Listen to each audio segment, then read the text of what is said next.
आपल्या महाराष्ट्राचे लाडके उपमुख्यमंत्री सन्माननीय अजितदादा पवार यांचं अपघाती असं निधन झालं. खरंच खूप मोठा दुःखाचा नंबर आहे. आपला महाराष्ट्रात पोरका झालाय.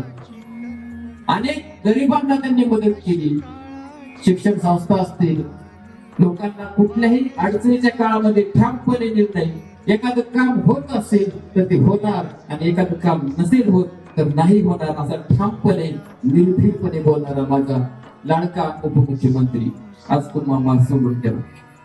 आमच्या सर्वसामान्य जनतेचा विचार करून जगणारे उपमुख्यमंत्री अजितदादा यांना काळाचा घाला घातला आणि त्यांना जावं लागलं. खरंच वाईट गोष्ट घडली, कारण की आपला महाराष्ट्र अधोगतीला गेला. जो आपले सर्वांना तोची आवडे देवाला. सर्व सामान्य लोकांना आवडणारे हे व्यक्ती होतं. त्यांच्या जाण्याला खरंच खूप मोठी महाराष्ट्राची हानी झालेली आहे.